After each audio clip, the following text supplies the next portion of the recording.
Assalamualaikum warahmatullahi wabarakatuh. Perkenalkan, nama saya Herlina Parebong dari kelompok 4. Materi yang saya bawakan pada hari ini yaitu teori keputusan. Teori keputusan. Teori keputusan berasal dari terjemahan sederhana bahasa Inggris, yakni decision theory.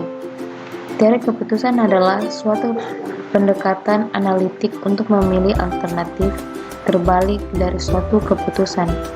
Pada saat pengambilan keputusan, terdapat 3 jenis kondisi atau situasi yang dihadapi pengambil keputusan, yang diklasifikasikan berdasarkan tingkat kepastian dari hasil payoff outcome yang akan terjadi. Tahapan dalam proses pengambilan keputusan. Pertama, identifikasi masalah dan faktor-faktor yang berpengaruh berupa identifikasi masalah secara jelas dan tepat, mengetahui faktor-faktor yang menjadi penyebab dan mempengaruhi hasil keputusan. Yang kedua yaitu menetapkan tujuan dan kriteria keputusan untuk memilih solusi.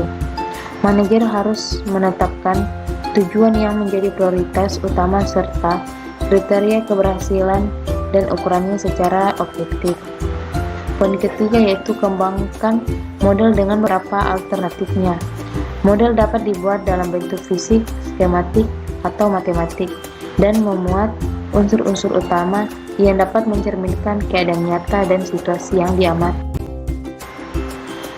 Poin keempat yaitu analisis model dan bandingkan. Tahap ini merupakan pengembangan penyelesaian masalah untuk mencari kemungkinan berbagai jenis solusi yang tepat diambil. Poin kelima yaitu pilih model terbaik, pilih solusi yang memenuhi kriteria yang telah ditetapkan dan realistis untuk diimplementasikan. Poin keenam yaitu terapkan model terpilih. Tahap ini mencakup kegiatan memantau pelaksanaan keputusan untuk menjamin hasil yang dikehendaki. Ada 2 tipe pengambilan keputusan. Yang pertama yaitu Programmed Decision Procedure, khusus yang dikembangkan menangani untuk masalah yang rutin dan berulang-ulang. Contohnya yaitu sistem gaji karyawan dan pemesanan persediaan. Yang kedua yaitu Non-Programmed Decision, keputusan yang bersifat baru dan tidak berstruktur, diperlukan pada situasi permasalahan yang unik dan kompleks. Contohnya yaitu diversifikasi produk dan pembangunan fasilitas baru. Adapun model dalam pengambilan keputusan dapat diklasifikasikan dalam 3 bentuk.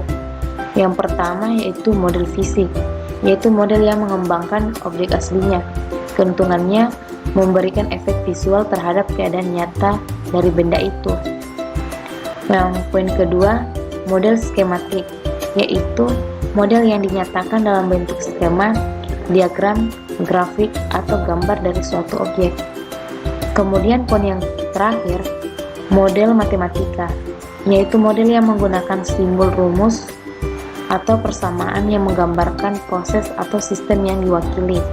Bila suatu model sudah dikembangkan, model harus diuji validitasnya terlebih dahulu sebelum digunakan. Dalam model matematika, uji validitas dilakukan sesuai dengan kaidah statistika. Adapun jenis kondisi atau situasi. 3 jenis kondisi situasi yang dihadapi pengambil keputusan yang diklasifikasikan berdasarkan tingkat kepastian dan hasil.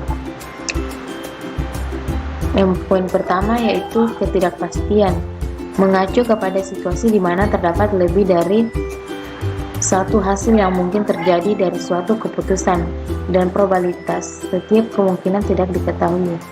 Poin yang kedua yaitu berisiko, mengacau pada situasi di mana terdapat lebih dari satu hasil yang mungkin terjadi dari suatu keputusan dan probabilitas setiap hasil diketahui atau dapat diperkirakan oleh pengambil keputusan. Poin yang terakhir yaitu kepastian, mengacu kepada situasi di mana hanya ada satu hasil yang mungkin terjadi dari suatu keputusan dan hasil ini diketahui secara tepat oleh pengambil keputusan. Adapun contoh studi kasus. Manajer suatu perusahaan kontraktor PT LMN sedang mempertimbangkan kemungkinan permintaan fasilitas ke depannya. Terdapat 3 alternatif fasilitas, yaitu besar, medium, dan kecil. Satuan dalam jutaan rupiah dinyatakan dalam nilai sekarang. Untuk lebih jelasnya, dapat dilihat pada tabel di bawah ini. Alternatif fasilitas. Baris pertama yaitu fasilitas besar, yaitu ada 6, 20, 40. Fasilitas medium baris kedua yaitu 9, 28, 38. Baris ketiga fasilitas kecil yaitu 15, 15, dan 15. Kemungkinan permintaan ke depan. Kolom pertama rendah yaitu 6, 9, 15. Kolom kedua sedang yaitu 20, 28, 15. Kolom ketiga yaitu tinggi 40, 38, dan 15. Pengambilan keputusan pada kondisi ketidakpastian. Pengambilan keputusan pada kondisi ketidakpastian atau decision making under uncertainty mengasumsikan pengambil keputusan tidak tahu dengan pasti hasil yang mungkin terjadi dari setiap alternatif, bahkan probabilitasnya sekalipun. Adapun terdapat 3 kriteria pengambil keputusan. Yang pertama, maksimaks, maksimin, dan sama rata. Maksimas atau keputusan optimistik. Kriteria: mencari hasil yang paling baik atau maksimum untuk setiap pilihan investasi dan membuat keputusan berdasarkan nilai maksimum dari hasil maksimum tersebut atau maksimaks. Dalam contoh kasus, nilai hasil maksimum dari hasil alternatif fasilitas besar, medium, dan kecil masing-masing secara berturut-turut adalah 40, 38, dan 15 dengan kriteria maksimal terpilih angka 40, maka keputusan yang dipilih adalah permintaan fasilitas besar dengan harapan mendapatkan hasil sebesar 40 juta. Maksimin atau keputusan pesimistik. Kriteria: mencari alternatif yang maksimum dari hasil yang minimum dari setiap alternatif. Pertama, dicari hasil minimum dari setiap alternatif dan selanjutnya memilih alternatif dengan nilai terbesar dari yang terkecil tadi. Dalam contoh kasus, nilai hasil minimum dari hasil alternatif fasilitas besar, medium, dan kecil masing-masing secara berturut-turut adalah 6, 9, dan 15 dengan kriteria maksimum terpilih angka 15, maka keputusan yang dipilih adalah permintaan fasilitas kecil dengan harapan mendapatkan hasil sebesar Rp 15 juta.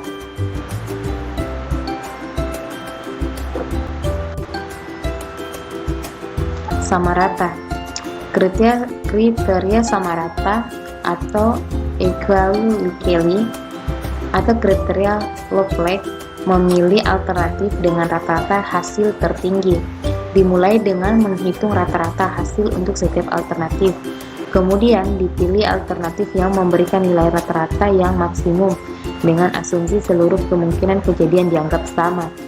Dalam contoh di atas, fasilitas besar yaitu 6 ditambah 20 ditambah 40 sama dengan 66 bagi 3 sama dengan 22. Fasilitas medium 9 ditambah 28 ditambah 38 sama dengan 75 dibagi 3 sama dengan 28. Fasilitas kecil 15 ditambah 15 ditambah 15 sama dengan 45 dibagi 3 sama dengan 15. Nilai tertinggi dari ketiga nilai tersebut adalah 25. Dengan demikian, jika menggunakan kriteria Laplace, akan dipilih permintaan fasilitas medium yang memiliki nilai harapan sebesar Rp 12 juta. Adapun pengambilan keputusan pada kondisi berisiko. Poin yang pertama yaitu pengambilan keputusan pada kondisi berisiko atau decision making under risk, mengasumsikan bahwa mengambil keputusan meskipun tidak tahu pasti hasil apa yang akan diperoleh dari setiap alternatif, masih memiliki gambaran tentang probabilitas dari setiap kejadian. Poin yang kedua yaitu dari kemungkinan itu, pengambil keputusan dapat menghitung perkiraan hasil dari suatu alternatif. Pendekatan yang paling banyak digunakan pada situasi ini adalah kriteria nilai harapan moneter atau expected monetary value atau EVW, EFMW, atau biasa disebut nilai harapan atau EV. Adapun rumusnya yaitu EV sama dengan Simax Pi dikali Hi, di mana Pi sama dengan probabilitas terjadinya kejadian I, Hi sama dengan hasil yang diperoleh dari kejadian I. Misalkan, alternatif kondisi ekonomi pada tabel contoh soal memiliki probabilitas tinggi sama dengan 0,6, sedang sama dengan 0,3 dan rendah sama dengan 0,1, maka diperoleh hasil EV untuk setiap alternatif sebagai berikut. EV fasilitas besar sama dengan 0,1 dalam kurung 6 ditambah 0,3 dalam kurung 20 ditambah 0,6 dalam kurung 40 sama dengan 0,6 ditambah 6 ditambah 24 sama dengan 30,6. EV medium sama dengan 0,1 dalam kurung 9 ditambah 0,3 dalam kurung 28 ditambah 0,6 dalam kurung 38 sama dengan 0,9 ditambah 8,4 ditambah 22,8 sama dengan 32,1. F kecil yaitu 0,1 dalam kurung 15 ditambah 0,3 dalam kurung 15 ditambah 0,6 dalam kurung 15 sama dengan 1,5 ditambah 4,5 ditambah 9 sama dengan 15. Maka dipilih kemungkinan permintaan ke depan pada fasilitas medium karena memiliki harapan terbesar. Pengambilan keputusan dengan kondisi pasti. Pada kondisi pasti, pengambil keputusan mengetahui dengan pasti hasil dari setiap alternatif keputusan yang diambil dan akan memilih alternatif yang akan memaksimalkan keinginannya dan menggunakan pendekatan expected value of perfect information atau EVP. Rumusnya EVP sama dengan EVUC dikurang EVMax. EVUC sama dengan Simax Pi dikali Mi, di mana EVUC sama dengan nilai harapan pada kondisi pasti atau expected value under certainty, atau EVMax nilai harapan maksimum, Pi probabilitas terjadinya kejadian, I Mi hasil terbaik pada kejadian. Efek dari soal dapat dihitung sebagai berikut. EVUC sama dengan Pi dikali Mi sama dengan 0,1 dalam kurung 15 ditambah 0,3 dalam kurung 28 ditambah 0,6 dalam kurung 40 sama dengan 1,5 ditambah 8,4 ditambah 24. EVUC sama dengan 33,9. F maksimum sudah dihitung sebelumnya sama dengan 32,1, maka EVP sama dengan EVC dikurang EVMax sama dengan 33,9 dikurang 32,1. EVP sama dengan 1,8. Jadi nilai harapan untuk informasi sempurna bernilai 1,8 juta. Pohon keputusan. Pohon keputusan atau decision tree adalah gambaran skematik dari alternatif yang tersedia bagi pengambil keputusan dan kemungkinan hasilnya. Pohon keputusan memiliki fungsi yang sama dengan tabel keputusan. Berikut pohon keputusan berdasarkan contoh soal. yaitu simpul pertama 30,6, simpul kedua yaitu 32,1, dan simpul ketiga yaitu 15. Analisis pohon keputusan dimulai dari arah kanan ke kiri.